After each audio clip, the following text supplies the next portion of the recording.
네, 하루의 경제 주식 마무리 오늘도 저희 경주마와 함께 하시죠. 미국이 이스라엘 분쟁에 이란의 개입 가능성을 거론하고 나섰습니다.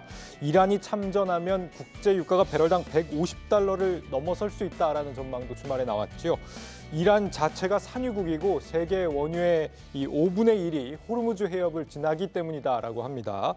확전 가능성이 높아지면서 외국인들의 이 코스피 매도세 오늘로 16거래일째입니다. 이럴 때 이 베테랑 투자 전문가들은 어떤 판단들을 하고 있는지 세 분께 한번 여쭤보죠. 세 분 어서 오세요. 네, 안녕하십니까. 안녕하세요. 오랜만에 나오셨습니다. 지금 3주 만에 맞는 월요일 경주마인데 어제 분위기가 좋지가 않은 것 같아요. 장이. 장이 일단은 뭐 지난주 저희가 안 나왔기 때문에 그럴 거라고 생각합니다. 재미없었죠. 네. 네, 한번 폭락도 나왔었고 방금 그 개그가 재미없었어요. 네. 사실 저희가 지지난번 한 방송하고 나서 네. 나가면서 이제 박혜선 차장님이랑 체감상으로 한 번 정도 더 세게 한번 밀려야 이제 조금 반등다운 반등이나 좀 안정이 될 것 같다 했는데 지난주 이제 한글날 끝나고 연휴 다음 날 바로 한번 세게 폭락이 나왔잖아요. 네. 이제 그리고 나서 여러 가지 데이터들을 보면 좀 뒤에 말씀드리겠지만 여러 가지 데이터들을 보면 조금 이제 반등이라기보다는 이제 좀 안정화되는 데이터들이 좀 나오고 있습니다. 안정화될 만한. 근데 오늘 같은 흐름들이 보면 여진 정도로 보여지고요. 지난주 보면 급락도 있었지만 또 급반등도 있었잖아요. 예. 아마 그런 장이 당분간은 계속 될 거라고 일단 생각하고 있습니다. 무조건 하락하지만은 않을 것이다. 그럼요. 조금의 네. 등락은 있을 것이다. 이 말씀 주셨고. 네. 예, 뭐 지난주 이스라엘 하마스 전쟁에 대해서 다들 이제 좀 출렁거리셨을 것 같은데 네. 미국 시장을 이제 뭐 바로미터로 좀 본다면 그렇게 크게 또 조정을 주지 않는 그러한 이제 시장이었다 이렇게 볼 수 있을 것 같은데요. 오늘 마찬가지로 지난주 이제 미국 시장도 한번 이게 크게 출렁거렸고요. 예. 오늘 이제 국내 시장도 한번 좀 크게 출렁거렸는데 앞으로 이게 지금 어떠한 악재가 표면적으로 어떠한 영향을 미칠지가 점점 나오게 된다면 구체화된다면 이걸 또 이제 앞으로 우리가 하반기에 좀 지켜봐야 될 하나의 좀 전략 또는 대응 그런 면에서 우리가 이제 좀 집중해야 될 시간이 좀 오지 않을까 네. 이렇게 보고 있고 이제 앞으로도 마찬가지로 이제 미국 같은 경우에는 이제 금융주를 시작으로 실적 발표가 시작됐습니다. 네. 예, 그리고 다들 이제 좋아하시는 이제 빅테크 기업들도 조만간 이제 실적 발표를 할 텐데 그러한 이제 실적 발표의 가이던스를 한번 제가 뒤에 가서 또 말씀드리겠지만 가이던스가 어떻게 나올지에 따라서 또 시장이 크게 한번 네. 변동성을 줄 가능성이 있기 때문에 그런 부분을 좀 집중적으로 보시면 될 것 같습니다. 이따가 좀 자세히 여쭤보고요. 예. 외국인들 지금 계속해서 빠져나가고 있는데 대체 어디로 가고 있는지 모르겠어요. 일단 외국인들이 매수를 해야 되는데 네. 사실은 오늘 아침에도 거의 선물 기준으로 보합수권까지 가다가 10시경을 해서 빠지긴 했거든요. 네. 그리고 오후에 다시 올라왔는데 이게 지금 그만큼 수급이 얇아서 그렇습니다. 이게 외국인들이 오늘 기준으로 2천억 정도밖에 팔지 않은 상황이고 이건 계속 이어지고 있거든요. 사실은 지난주 수목 옵션 만기일 전후에도 올라올 때 현물은 거의 안 샀습니다. 그러면은 선물만 매수를 한 거고 이 플레이 자체. 근데 그때 수목 플레이가 올라올 때 지수 기준은 거의 80포인트, 70포인트 반등이 나왔었거든요. 예. 그런 전제가 맞다면은 지금 지수 때는 이렇게 생각하죠. 약간은 센티멘트할 수가 있지만은 약간 종목을 지금 손절치기엔 좀 애매모호하고 그렇다고 내가 남은 현금 가지고 뭘 사기에도 애매모호한. 그러니까 그만큼 매크로라는 전쟁 스탠스가 끝나기만을 바라고 있는 지금 시장. 그러니까는 주요 매수자들 같은 경우는 오늘 안에 매수를 끝내는 거죠. 막상 오늘 반등 나온 한두 개 섹터가 있긴 있지만은 예. 반등이라고 하기 좀 민망할 정도로 그냥 플러스가 1, 2% 나다 뿐이니까는요. 예. 일단은 지금 시장의 변동성이 제가 보기엔 조금 줄어들고 있거든요. 그래서 줄어들고 있는 마지막 끝단에서 일어나는 과정이니까는 조금 더 같이 살펴보시면 어떨까 싶습니다. 네, 외국인들이 지금 이 와중에 죽고 있는 국내 주식들이 있긴 하거든요. 기아, KT, SKT 같은 이런 통신사들 그리고 뭐 두산밥켓, LG전자 이런 기업들 외국인들 계속 매수하는 것 같더라고요. 어떤 이유라고 보세요? 일단 지금 실적 발표 시즌이 맞긴 맞거든요. 그런데 대부분 우리 투자자분들이 전쟁이라든지 혹은 미국 매크로 시황이라든지 여기에 우리가 너무 매몰이 돼가지고 네. 지금 10월 달에 우리가 해야 될 걸 까먹고 있어요. 사실은요. 며칠 전으로 기억을 해보면 삼성전자 컨센상에 나왔죠. LG 엔솔 컨센상에 나왔죠. 그런 막상 국내 시가총액 1등, 2등이 컨센 상해가 나온 겁니다. 기존에 우리가 장 빠질 때 어떻게 얘기했어요? 3분기 실적이 안 좋을 것 같다. 예. 그 내년 가이던스 아직 안 나왔기 때문에 애매모호하다. 그러면은 시총 1, 2등이 컨센 상해가 나온 상황에서 지금 실적 시즌을 바라보고 있는 중인데 기아 지금 실적 보시면은 3분기 추정치가 거의 3조가 나오거든요. 그러면은 그것들을 외국인들 입장에서 혹은 기관 투자가 입장에서는 지금 시즌에 맞는 종목을 조금 사고 있는 것 같습니다. 막상 우리가 지금 계속 까먹고 있고 잊고 있는 상황인데 지금은 실적 발표 시즌 맞고요. 그 배당도 괜찮다 하더라고요. 배당 연말에 7%. 조금 이따가 뭐 좀 말씀 좀 드리자면 지금 우리 지금 자동차 업종 얘기를 할 때 기억을 해보세요. 유럽 미국의 UAW 전미 자동차 협회 계속 파업 이슈 나오잖아요. 파업 이슈 나오면은 그 포드라든지 스텔란티스 뭐 이런 회사들이 40%가 해당한다 하는데 그러면은 우리 현대기아차 그룹 점유율 상승은 왜 얘기가 안 나오는지 모르겠어요. 이게 지금 그런 좋은 게 계속 나와야 되는데 막상 매크로가 안 좋고 장이 안 좋다 보니까 다 묻히고 있는 상황이긴 하거든요. 그래서 일단 실적 시즌을 좀 같이 보시는 게 어떨까 말씀드릴 수 있겠습니다. 그 장이 좀 이렇게 부진하거나 이런 뭐 요동칠 때 이럴 때 뭐 네. 통신 말씀하신 뭐 기아 이런 쪽이 좀 강세를 보이고 이런 거는 어떤 그렇죠. 의미인가요? 뭐 어떻게 보면 수급 대피처 역할을 그렇지. 하는 거일 수도 있고요. 지금 시기적으로도 사실 배당주 매수 시즌이기도 하죠. 근데 만약에 이제 경기 방어주 이제 시장이 안 좋을 때는 당연히 경기 방어주들이 쪽으로 이제 단기 매수 자금들이 몰리는 경향도 있고. 근데 다만 지금 이제 뭐 대외적인 이벤트들 많이 있고 지금 뭐 국내 수급 상황도 꼬인 게 좀 풀려진다라고 하면 이제 대외적인 이벤트들이 하나둘씩 해소가 되고 그다음에 뭐 꼬인 수급들이 하나둘씩 이제 안정화된다라고 하면 오히려 지금 경기 방어주로 갔던 자금들이 또 일시에 또 리밸런싱이 될 수도 있거든요. 때문에 그런 점들은 사실 좀 고민을 해서 잘 그 포트에 좀 균형을 좀 잡으실 필요는 있을 것 같습니다. 네. 이스라엘 분쟁 상황 지금 어떻게 흘러가고 있나요? 이스라엘이 지상군의 가자 지구 투입이 뭐 임박했다 이런 얘기가 있더니 뭐 바이든 대통령이 뭐 이스라엘의 가자 지구 점령은 또 좀 하지 말아달라 뭐 이렇게 얘기를 하는가 하면 또 지금 미국, 이스라엘, 이집트가 가자 남부 지역에서 일치 뭐 휴전에 합의했다 뭐 이런 소식 지금 들리잖아요. 어떤 상황인 거예요 지금? 예, 뭐 지난주에 대해서는 뭐 저도 뭐 정말 많은 이야기를 좀 듣기도 했고 지금 이제 전면전으로 들어가느냐, 뭐 예를 들면 지금 이란과 어떤 미국의 대리전으로 확장이 될 것이냐, 아니면은 지금 이스라엘과 하마스의 뭐 일시적인 휴전으로 인해서 뭐 좀 중단이 될 것이냐, 뭐 많은 이야기가 좀 있는 상황인데 오늘 저 방송 전에 이제 속보로서는 잠시 동안 한 8시간 동안 이제 휴전을 하겠다, 예, 민간인 대피를 좀 도우겠다 이런 얘기가 좀 나오고 있는 상황이어서 일시적으로는 약간의 좀 완화되는 그런 분위기가 조금 있지만. 그 민간인을 대피시키겠다는 거는 조만간 총공습을 하겠다는 의미 그렇죠. 아니에요? 예, 그러니까 그 이면에는 또 그러한 부분이 좀 있기 때문에 이게 뭐 나라 국가별로 많은 이제 이해관계가 좀 있을 것 같습니다. 사실 하마스 같은 경우에도 이제 무당 단체이긴 하지만은 그 하마스 조직 내에 뭐 의료나 아니면은 뭐 정치인 그리고 뭐 그 민간인들 좀 도와줄 수 있는 구호 물품을 하는 그런 어떤 조직도 있고요. 많은 조직이 또 그 안에 이제 내포되어 있기 때문에 그 본인들은 약간의 그 종교적인 부분과 그리고 약간 독립운동 비슷한 그러한 이제 어떤 명분을 좀 삼아서 공격을 하고 있는 거지만 또 이스라엘 입장에서도 공격을 받고 또 많은 민간인을 또 이제 인질로 또 데려간 그런 부분에서 많은 좀 이해관계가 있을 것 같아요. 근데 하지만 우리 입장에서는 봐야 될 게 유가에 대한 어떤 출렁임 그런 부분이 가장 좀 관심이 될 수도 있거든요. 물론 이제 전쟁 상황 자체가 정말 뭐 비극으로 치달으면 안 되겠지만요. 그런 이제 경제를 좀 바라보는 관점에서는 이제 유가가 어떻게 흔들릴까가 큰 이제 관심사가 될 것 같고요. 그렇죠. 여기에 우리가 또 하나 지켜봐야 될 게 뭐냐면 지금 바이든 정부가 어찌 보면 미국 대선을 또 내년에 좀 이제 또 앞두고 있기 때문에 이 바이든 정부에서도 어느 정도 이스라엘과 하마스에 대한 어떤 정치적인 해결, 또 대화로 풀어가는 해결, 또는 이제 휴전을 또 종용하는 그런 해결로 어느 정도의 민주당에 대한 또는 바이든 정부에 대한 입지를 좀 견고하게 할 가능성이 높기 때문에 미국이 조금 발빠르게 지금 움직이고 있는 그런 상황이다 이렇게 좀 볼 수 있을 것 같습니다. 뭐 이스라엘하고 하마스 모두 휴전을 뭐 부인하고 있다라는 BBC 속보가 또 나오고 있다는 얘기를 우리 시청자분께서 제보를 해주셨고요. 지금 제이크 설리번 미 백악관 국가안보 보좌관이죠. 이란 개입 가능성을 위협 요인으로 지금 공식적으로 거론을 한 외신에서 인터뷰에서 공식적으로 거론을 했는데 이란이 개입한다는 게 특히 더 뭔가 미국의 위협적인 부분이 있나요? 그렇죠. 그냥 확전에 대한 불확실성일 것 같습니다. 제가 뭐 외교 전문가도 아니고 네. 이거를 그냥 증시랑 연결해서 생각을 할 수밖에 없는데 네. 계속 생각을 해볼 수 있는 게 사실 우크라이나 러시아 전쟁도 마찬가지였던 것 같아요. 그 당시 사실 그 양 국가 간의 전쟁 사이즈라던가 또는 확장 가능성이라던가 여러 가지 고려해봤을 때 이스라엘 그 지금 하고 있는 중동 이슈보다 사실 우크라이나와 러시아 간의 전쟁이 사실 파괴력이 더 컸다고 생각을 하거든요.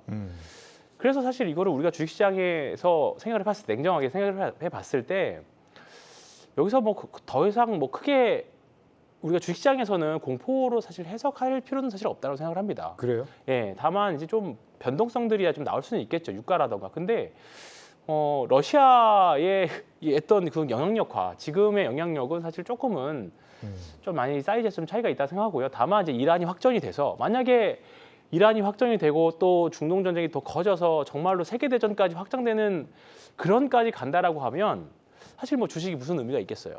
그러니까 그게 아니라고 한다라고 하면 사실 주식 시장에서의 전쟁은 항상 매수 기회였던 거고 네. 생각보다 주식시장에 크게 영향이 미치지 않는다라는 점은 이번에도 한 번 더 저는 확인할 수 있을 거라고 생각하고 있습니다. 그 제가 사실 지금 황 팀장님이 이제 크게 영향을 주지 않을 것이다.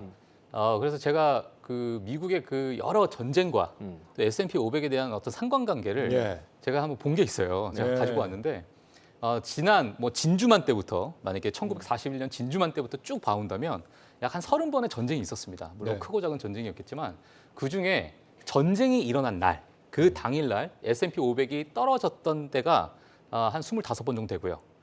그 전쟁이 일어난 날, 그 당일날 올라갔던 해가 한 5번 정도 됩니다. 예, 그리고 그 전쟁이 이제 끝나는 그 기간, 그 어느 정도 될지 뭐 전쟁이야 다 이제 기간이 좀 다르기 때문에 네. 전체적으로는 전부 하락은 했습니다. 하락은 했지만 그 5번 올라갔던 때를 보게 되면 그 언제가 5번 올라갔냐 했을 때 5번 중에 4번이 중동 전쟁이었어요. 예, 그러니까 과거에 이번에도 이제 이스라엘과 하마스 많은 분쟁이 정말 많았거든요. 거의 2년에 한 번씩, 1년에 한 번씩 있었기 때문에 그 중동 전쟁에 대한 어떤 시장의 내성은 분명히 있어서 이번에 이스라엘과 하마스에 대한 전쟁도 사실 당일날은 0.3% 올랐었거든요. 예. 시장이. 예, 그래서 그런 부분을 좀 봤을 때는 과거에 이러한 어떤 통계적으로 보게 되면 크게 영향을 주지 않을 것이다라는 게 아마 시장에서는 좀 내재돼 있는 것 같고요. 물론 이제 그 전쟁이 이제 진행되는 동안에 전체 기간 동안에 떨어졌지만 그 떨어진 그 폭도 보게 되면 0.1%에서 1.5% 내외로 정말 작은 수치의 어떤 지수 하락이 있었거든요. 네. 예, 그렇기 때문에 어떤 증시에는 뭐 크게 어떤 영향을 미칠까라는 부분을 봤을 때는 전쟁만으로는 좀 제한적이겠으나 유가나 어느 그 외의 어떤 부분을 건들게 되면 그건 또 다른 이제 해석을 좀 필요하기 때문에 이렇게 좀 같이 보시면 될 것 같습니다. 아니, 주가 영향에 대해서 두 분의 생각을 지금 들어봤는데 지난주부터 우리가 지금 확정 가능성을 계속 따져보고 있잖아요. 근데 증시 전문가들도 그렇고 월가에서도 자꾸 확정 가능성 낮다라는 말씀들을 많이 하시던데 왜 자꾸 그렇게들 말씀하시는지 잘 모르겠더라고요. 왜냐면은 지난주에 그런 말씀을 듣고 많은 분들이 실제로 투자에 뛰어들었다가 지금 굉장히 손실 커지고 계신 분들도 계시단 말이죠.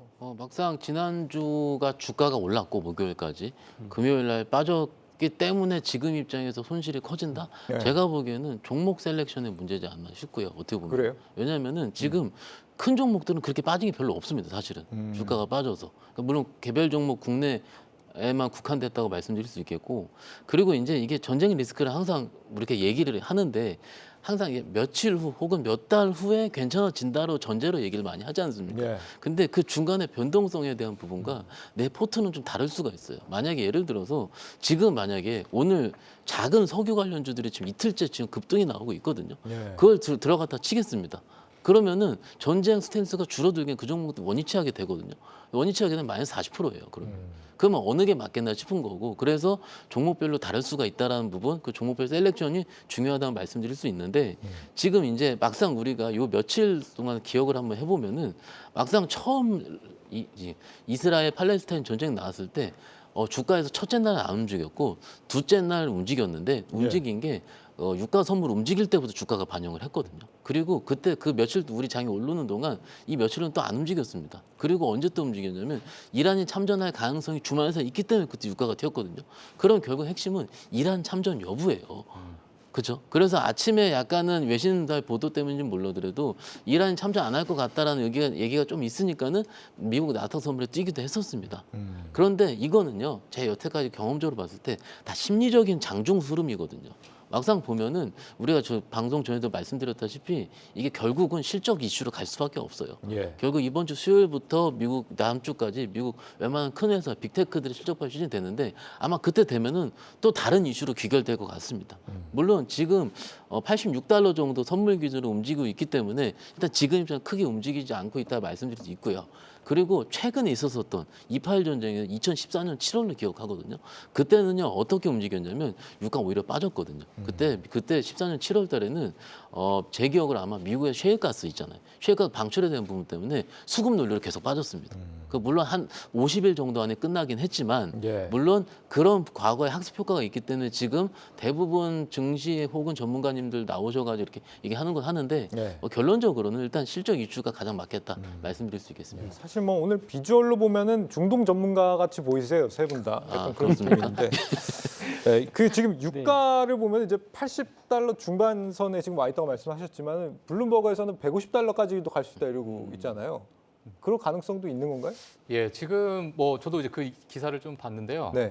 지금 유가가 사실 가장 큰 이슈죠. 이슈가 될 수밖에 없고, 그리고 지금 이란의 참전에 따라서 또 유가가 요동칠 수밖에 없는 부분이 있기 때문에 이게 뭐 중동 전쟁이 있으면 늘 이제 석유 파동이 같이 따라오는 네. 그러한 이제 이슈가 있어서, 그리고 이게 결국에는 뭐 상품 가격이나 여러 물류나 이런 부분까지 다 가격대를 올리는 그런 여파가 있어서 미국의 어떤 인플레이션 어떤 정책에서도 전혀 좋지 않은 그러한 이제 부분으로 가지 않을까에 대한 이제 여파가 좀 있고요. 그리고 최근에 사실 10년물 국채 금리에 대해서 정말 이야기가 많았잖아요. 네. 4.83, 4.84까지도 올라가면서 정말 이게 5를 바라보는 것이 아니냐 이런 얘기가 있었는데, 최근에 뭐 하필 또 이스라엘 하마스 전쟁을 시작으로 해서 그때 이제 국채 금리가 좀 떨어졌습니다. 예. 떨어졌는데 그때 당시에 이제 뉴스를 보게 되면은 이게 안전자산에 대한 선호도, 이제 금값이 또 올라가게 됐고, 그러다 보니까는 이게 안전자산으로 넘어가는 그런 어떤 시점에서 이제 전쟁이라는 게 발발이 됐고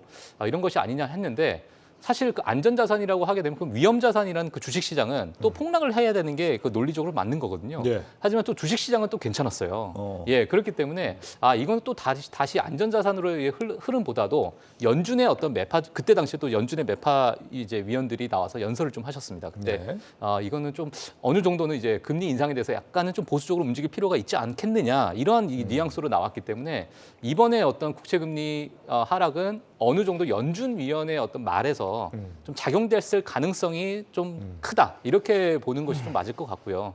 예. 그래서 이제 전반적으로 지금 전쟁이라는 것 자체가 뭐 경기 침체나 또는 유가 상승이나 또 여러 가지 안전자산의 선호도를 확 끌어당기는 그러한 요소로 보기까지는 아직은 좀 이르다 이렇게 좀 볼 수 있는 게 맞는 것 같습니다. 유가에 굉장히 큰 부분이 달려 있다는 생각은 들어요. 지금 상황에서 유가가 만약에 너무 많이 치고 올라간다 그러면은 추가 금리 인상에 대한 가능성을 되게 높이기 때문에 또다시 이제 주가가 조정을 받을 수 있는 우려도 있을 것 같고, 국채 금리는 어떻습니까? 미 국채 10년물 금리가 4.5%대까지 내려왔다가 다시 또 지금 치솟았잖아요. 지금 뭐 금리 이제 11월 1일이죠. 네. FOMC를 지금 놔두고 있는데 지금까지 FOMC 11월 달에 뭐 금리 인상을 할 것이다라는 이제 예견이 있지만, 페드워치 2를 보게 되면은 금리 동결을 하지 않을까 이런 또 예상을 또 하고 있거든요. 그래서 이번 11월 1일이 어찌 보면 이 금리 정책의 어떤 마지막 단추이지 않을까 이렇게 보고 있고요. 그거에 따라 어떤 시장의 심리가 10년물 국채 금리를 그래도 다소 좀 끌어올린 그러한 어떤 심리적 작용이 좀 있다 이렇게 좀 보는 게 맞을 것 같습니다. 전쟁이 확산되면 주가에는 앞서 말씀하시기에는 뭐 발발한 시점에는 네. 뭐 많이 빠졌다고 말씀하셨는데 결과적으로 그게 부정적인가요? 어느 정도 반영이 되면은 또 주가가 또 그렇죠. 강직하게 또 머물 것 같기도 하고. 전쟁 사실 오늘 우스갯소리로 아직 뭐 휴전에 대한 이야기는 없었지만 네. 오늘 막판에 사실 주가가 조금 올라왔잖아요. 전반적으로.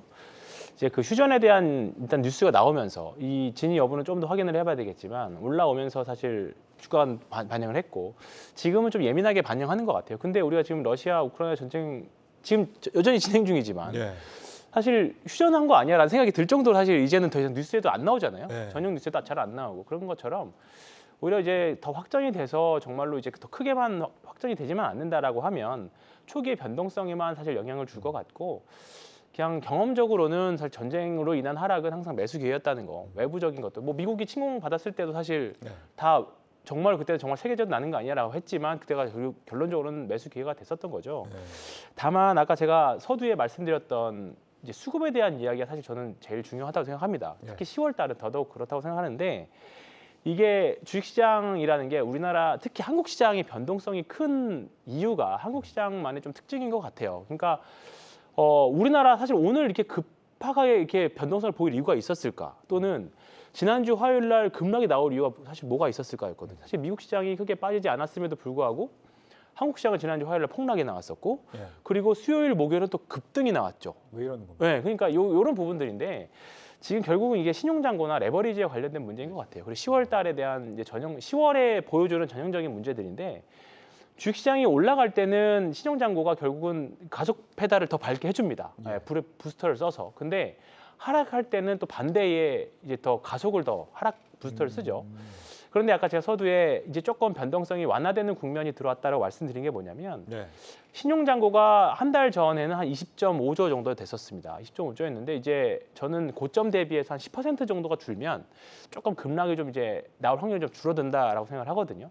근데 지금 18조 5조 대까지 줄어들었으니까 한 대략 10% 정도가 줄어들었어요. 그래서 아마 이번 주 지나고 다음 주까지 내려간다라고 하면 조금 더 신용잔고 18조 초반까지만 온다라고 하면 내려올 때 조금 더 끌어내리는 이제 그런 한 번 더 장중에 2번 정도 툭툭툭 빠져버리는 이게 빠지는 게 그냥 힘없이 확 밀려버리거든요.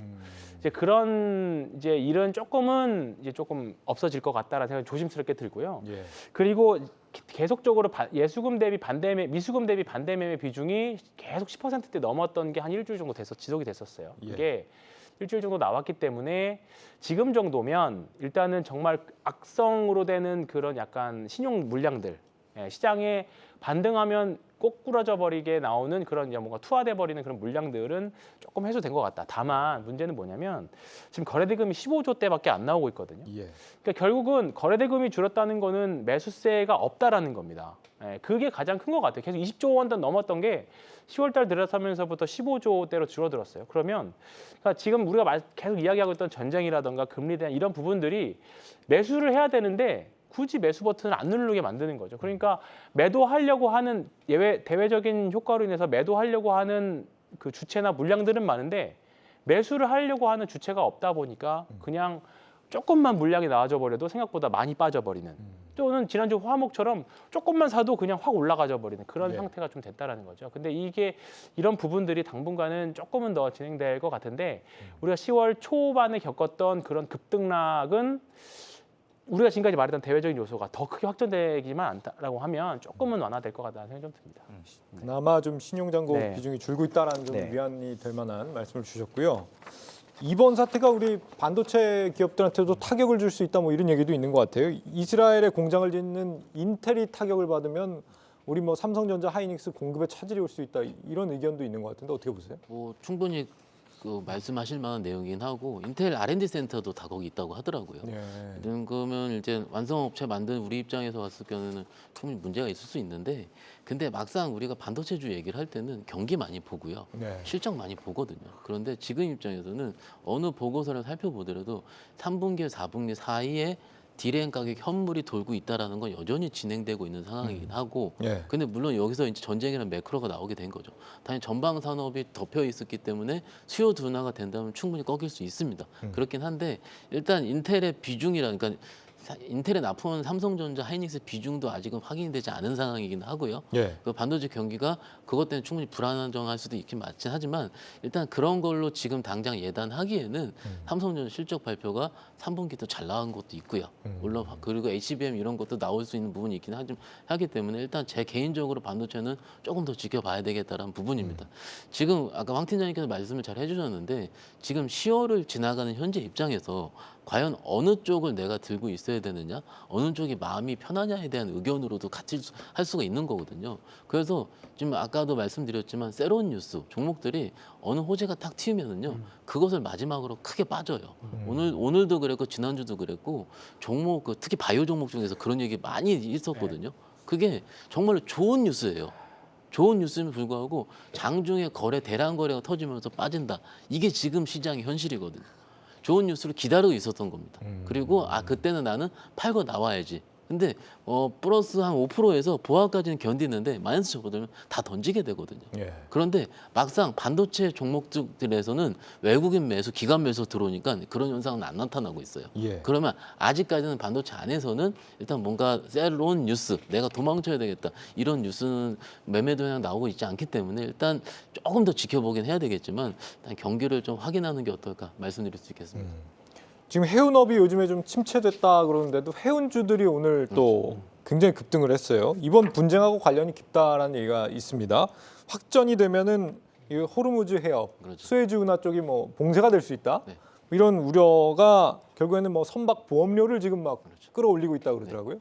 그렇기 때문에 오늘 장중에 종목들이 한번 튀었는데 네. 오늘 종목들 보시면은 다 윗골입니다. 윗골이가 그래요? 뭐냐면 올랐다가 다 밀린 거예요, 대부분. 지금 물론 해운업 지수 자체가 조금씩 돌고 있긴 한 건 맞긴 맞지만은 막상 지금 종목들이 보시면 지금도 화면에 나오는데 오늘 크게 그런 뉴스 때문에 제일 크게 튀었던 종목이 대한해운이거든요. 예. 대한해운은 장중에 지금 거의 10%대까지 변동성 나왔다가 장중 2% 마이너스로 끝났어요. 지금 물론 그런 거 자체가 일종의 전쟁 스탠스로 인한 산업의 변화가 그럴 수 있긴 하지만 막상 개별 종목 단에서 일어나는 것 같을 경우는 일단 오르면 도망치자입니다 지금. 그래서 이것 때문에 제가 투자를 바로 한다라기보다는요 실적 확인하고 나중에 돌리는 거 보고하는 게 맞을 것 같습니다. 예. 에너지 관련주들도 또 강세를 보였잖아요. 지금 뭐 정유, LPG, 도시가스 뭐 관련 에너지 관련주들 유가 상승하고 좀 맞물려서 기대감이 있는 것 같은데 이런 쪽은 어떻게 보세요?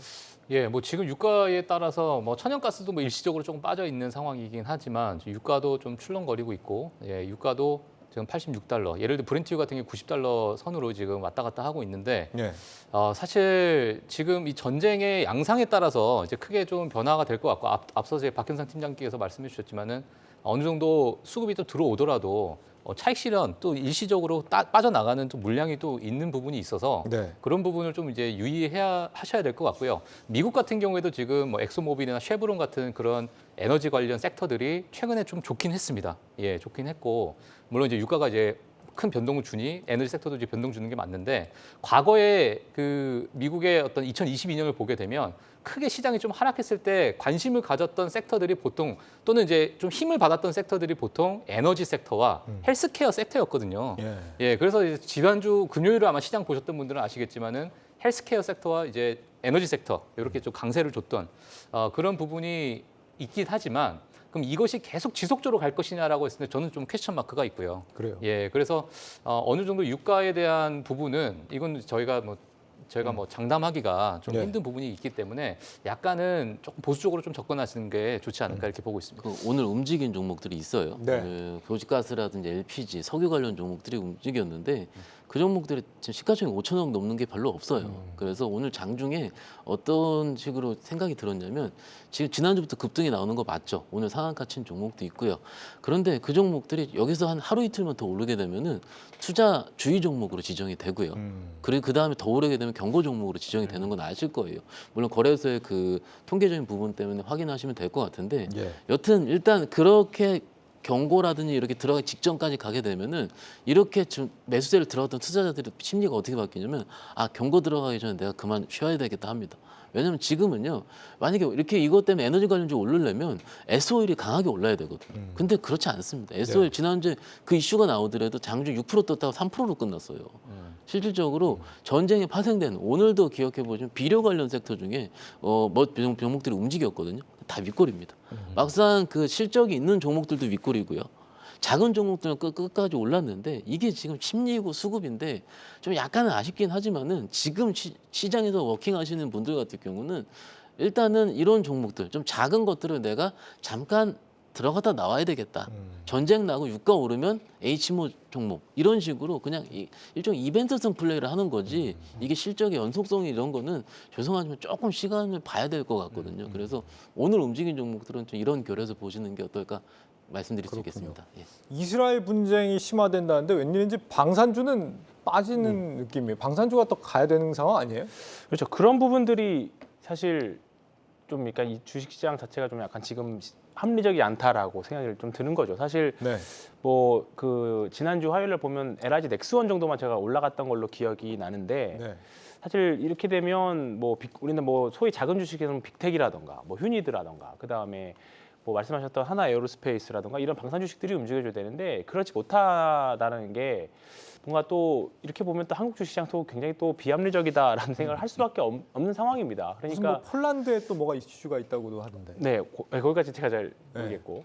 근데 사실 실적들을 보면 사실 주가가 이렇게 밀릴 만한 자리는 아닌 것 같거든요. 근데 뭐 내심 방송 초반부터 말씀드리고 싶었던 한 꼭지 중에 하나가 10월 달은 어쩔 수 없이 대주주 양도소득세 이슈가 계속 지배하고 있다라고 생각을 합니다. 개별주가 됐든지 간에. 네. 뭐 이 이론에 대해서 이 이슈에 대해서 동의하지 않으신 분들도 있다라고 하지만 일단은 지금은 큰 손들이 주식을 잘 사질 않습니다.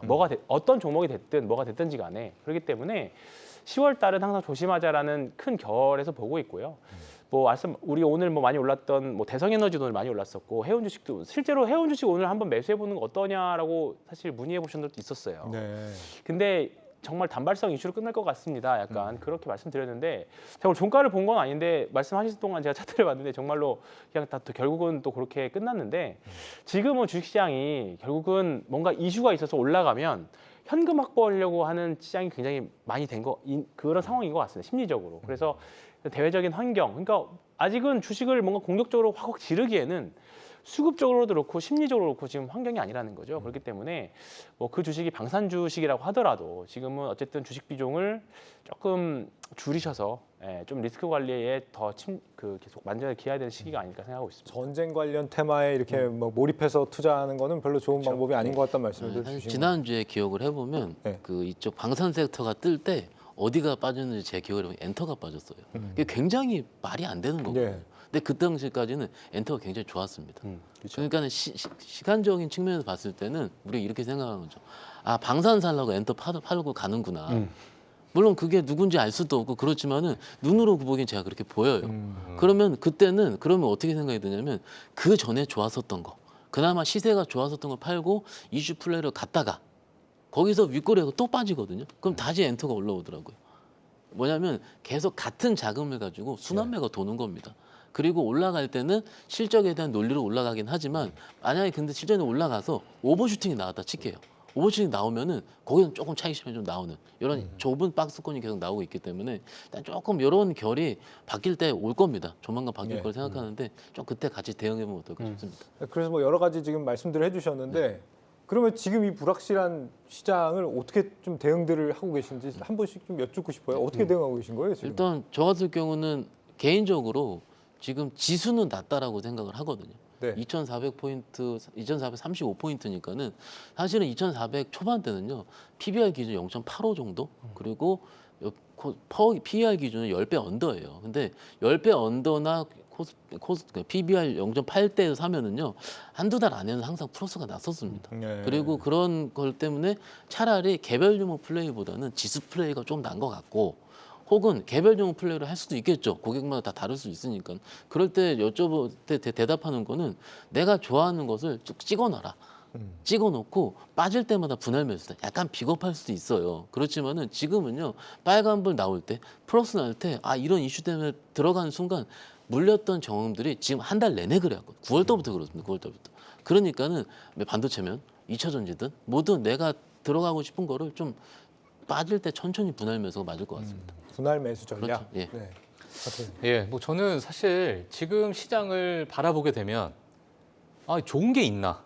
정말 이런 생각이 들어요. 네. 예, 지금 내가 사야 될 필요가 있을까라는 생각이 좀 들긴 하는데 물론 지금 국내 시장이나 뭐 미국 주식을 하시는 분들이나 여러 이제 글로벌 경제를 좀 보게 되면은 9월 달에 그 고금리 고착화를 얘기를 하면서 예. 좀 우리 길게 끌고 갈 것이다. 그러니까 시장에서는 정말 이전에는 매크로 환경이 크게 출렁거리지 않았던 것이 그 얘기 한마디에 크게 출렁거렸고 그리고 11월 1일 또 FOMC를 놔두고 있죠. 예, 그리고 지금 많은 빅테크 기업들의 실적을 또 앞두고 있는 상황에서 그리고 이 기업들의 가이던스, 즉 이제 4분기 또는 내년까지의 어떤 가이던스를 또 어떻게 가져갈 것인지에 대한 불확실성이 있는 상황에서는 네.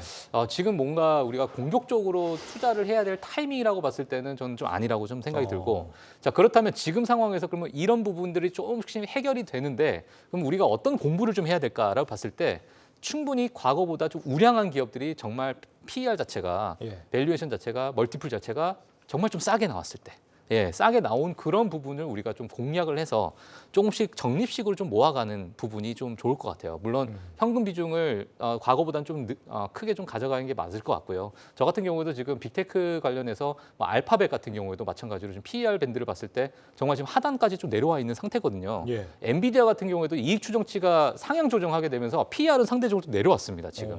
예, 그러니까 이런 부분이 물론 다음 주에 되면 또 엔비디아에 대한 실적이 또 나오겠지만 그런 실적 같이 확인을 하고 어떤 가이던스에 대한 방향성을 좀 보고 나서 이런 우리가 모아놨던 종목들 좀 이렇게 보고 있다가 어느 정도 저평가가 되어 있다라는 구간에서는 조금씩 모아가도 되는 그런 전략이 좀 지금은 낫지 않을까 이렇게 보고 있습니다. 저평가 종목을 역시 마찬가지로 좀 적립식 분할 투자를 해봐라 그렇죠. 이런 말씀이시고요. 어떻게 투자하고 계세요? 지금 저는 어떻게 보고 있냐면 말씀하셨던 거 두 개 맞기는 한데 그래서 저는 추종을 어떻게 하냐면 네. 하나는 지금 섹터를 구분을 두 가지로 해야 될 것 같기는 해요. 분명히 싼 종목들이 있습니다. 근데 과대낙폭인 종목들은 두 분이 얘기해 주셨던 대로 싸게 모아가는 게 맞는데 네. 그에 비해서 지금 잘 가고 있는 종목들은 또 생각보다 잘 안 밀리거든요. 그러니까 지난주 최근에 폭락한 날들을 보면 오히려 위에 신고가 있는 종목들은 사실 덜 밀렸고요. 밀렸던 종목들이 더 한 번 더 세게 밀려버리는 구간 종목들이 꽤 나왔어요. 이 정도면 바닥이라고 생각을 이제 오르겠지라고 생각했는데 그 종목들이 한 번 더 세게 밀려버리는 케이스들이 많이 있었거든요. 예. 그래서 저는 지금 과대낙폭하고 추세 추종 두 가지 전략을 저는 바벨 전략으로 가져갈 필요는 있을 거라고 생각을 합니다. 지금 보면 종목들이 많이는 없어요. 그러니까 제가 제 기준으로 매일매일 이제 신고가인 종목들을 좀 뽑아내고 하는데 예전에 시장이 괜찮을 때는 하루에 150개씩 나왔었어요. 할 만한 이게 신고가를 가고 좋은 종목들이. 근데 지금 보면 한 30개에서 40개 정도밖에 안 나옵니다. 예. 그리고 그 중에서도 사실 정말로 밸류에이션도 괜찮고 실적도 내면서 가는 종목들은 사실 몇 개 지금 없는 상태예요. 그러니까 사실 지금 신고가 매매나 추세 추종하기에도 사실은 좀 어려운 시장은 어려운 시장인데 지금 안 빠지고 있는 몇몇 종목들이 있습니다. 대표적으로 뭐 DIT 같은 종목들, HBM과 관련된 종목들도 좀 있고 반도체 관련 종목들도 좀 있고 그런데 이제 그런 종목들 일부러 가져가고 그 다음에 말씀하셨던 종목 중에 이제 과대낙폭인 종목들은 해볼 만해요. 근데 지금 저는 제일 피해야 될 종목이 애매한 자리들에 있는 종목들인 것 같아요. 그러니까 너무 많이 빠져 있는 것도 아니고 너무 많이 올라가져 있는 신고가를 내고 잘 가는 종목들도 아닌 뭔가 지금 애매한 위치에 있는 것들이 있어요. 그러니까 이 종목들의 심리들은 뭐냐면 분명히 손실이 크지 않을 거거든요. 그러면 만약에 여기서 시장이 조금 안 좋아지거나 시장이 전반적인 매도세로 확 꺾어진다라고 하면 분명히 이런 종목들이 매도 더 세게 나올 겁니다. 이미 매를 맞은 종목들은 더 크게 밀릴 확률보다는 거기서 그냥 밀려봤자일 것 같아요. 근데 예를 들어서 한 21선에서 공방하고 있는 종목들 또는 21선과 61선 사이에서 종목들이 위로 올라가자니 위에 저항이 있고 아래로 내려가자니 지지를 하고 있는 종목들은 만약에 시장 심리가 또는 매수 심리가 지금 많이 없는 상태에서 시장이 조금만 악화돼 버리면 그냥 바로 투매로 이어져 버릴 수 있기 때문에 네. 아예 차라리 양극단으로 벌어져서 아예 정말 너무 싼 종목이 너무 많이 빠져 있는 거. 그러니까 밸류에이션보다 가격이 많이 빠져 있는 종목들하고 아예 센 종목들 두 개로 나눠서 저는 매매를 하셨으면 좋겠습니다. 그러니까 안 빠지고 있는 종목들을 일부 가져가되 어중간하게 빠지고 있는 종목들 네. 조심해라 그렇죠. 이런 네. 말씀. 혹시 뭐 그 외에 지금 시장에서 좀 주목해서 보고 계신 뭐 섹터나 종목들이 있으시면 더 여쭤보고 싶은데. 일단 지금 아까 말씀드리긴 했는데 실적 발표 시즌이 지나가는 중이고 지금 최근 LG전자를 한번 얘기를 해볼게요. LG전자가 지금 실적 발표 3Q 실적이 거의 1조 정도 영업이익이 나왔거든요. 네. 근데 그 전에 레포트 보시면은 거의 6천억까지 실적 추정에 빠져 있습니다. 컨센서스 8천억이었거든요. 그러면 대부분 IT 대형주들 중에서 기존에 미리 두들겨 맞았었던 종목들이 있어요. 네. 그게 빠졌다 주식도 빠져 있고 실적 추정주도 빠져 있어요. 그러면 아마 이번 주에는 현대건설 빼놓고 별 실적 발표 거의 없을 텐데 예. 다음 주부터 미국도 포함이지만 우리 시장에서도 대형주 단 실적 발표 계속 할 거거든요. 네. 그 기억을 해놨다가요. 그날 많이 발표를 했는데 내 기억보다 최근에 빠졌었던 컨센보다 더 좋게 나온다면 근데 막상 컨센보다 빠지더라도 더 빠졌거든요. 그렇기 때문에 그러면은 실적이 종목들이 LG전처럼 끝까지 종가까지 오를 겁니다. 그런 식으로 이미 많이 빠져 있는 것들 저는 그게 마음이 편하다라고 생각하고요. 예. 혹은 업종 내에서 골라야 되거든요. 근데 예. 업종은요. 우리 오늘 시장 얘기하면서 HBM 얘기 하나도 안 했잖아요. 네. 주말 사이에 HBM 뉴스 중에 하이닉스가 엔비디아 HBM4 B100이죠. 긍정적인 뉴스가 나오긴 나왔어요. 근데 아무것도 밸류에이션이 안 되더라고요. 네. 그게 시장이 그래서 그렇습니다. 삼성은 빠지고 하이닉스 빠지고요. 사실은 오늘 장중에 하이닉스 플러스가 낮기도 했었었고요. 그러니까는 지금 악재뿐이 보이지 않는 이런 상황에서도 그때 만약 시장이 제대로 워킹하면 또 그쪽 뉴스가 워킹할 수가 있는 거거든요. 그래서 미리 지금은 내가 어떤 뉴스가 워킹하는지 확인하는 시간이 맞을 것 같습니다. 지금 시간이 한 9분 정도밖에 안 남았거든요. 뭐 어떤 거 보고 있어요? 예, 뭐 지난 추석 전이죠. 네. 제가 짧게. 종목을 했는데 유나이티드 헬스그룹을 네. 얘기했을 때 지금 상당히 좀 괜찮은 흐름을 좀 보이고 있다. 어. 예, 근데 이제 제가 그 종목을 잘 맞췄다 이게 아니라요. 예. 헬스케어 섹터에 대한 약간의 방어적인 성격을 갖고 있기 때문에 그 헬스케어에 대한 섹터를 어느 정도 비중을 좀 가지고 가시는 것도 도움이 좀 되실 것 같다라는 것을 좀 짧게 말씀드리고 싶습니다. 예. 팀장님. 네. 저는 지금은 어쨌든 리스크 관리가 가장 주력인 것 같습니다. 네. 리스크 관리를 제일 해야 되고요.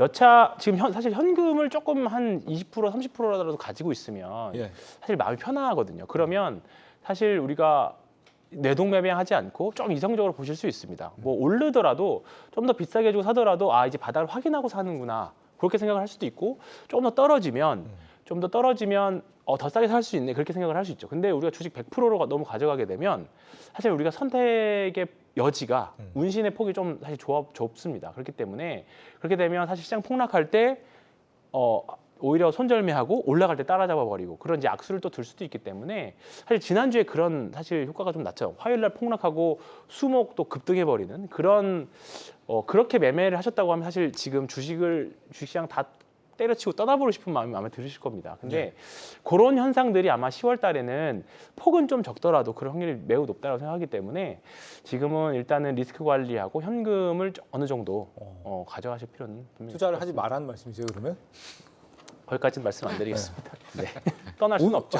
네. 오늘 보면은 지금 반도체 쪽은 그나마 좀 버텨주고요. 네. 앞서 이제 박현상 팀장님 말씀하셨지만 2차 전지 섹터는 상대적으로 좀 크게 빠지는 모습이 있는데 얼마 전에 LG엔솔도 실적이 굉장히 잘 나왔잖아요. 왜 타격이 큰 건지 모르겠어요, 2차 전지 쪽이. 일단 엔솔이랑 비교를 하자면은 엔솔은 거기서 7천억 정도 나온 거 기억을 하는데 2천억 정도가 IRA 크레딧이었어요. 네. 그렇기 때문에 IRA 효과에 대한 부분이 가시화돼서 눈에 보였다라는 거고 일단 에코프로 BM이라는 에코프로 그룹주 아직까지 실적 발표를 지난주 금요일에 잠깐 나고 했고요. 네. 시간으로 빠졌고 컨커를 언제 하냐면 11월 초에 하거든요. 그래서 어떤 부문별로 아직까지 확인이 되지 않은 상태입니다.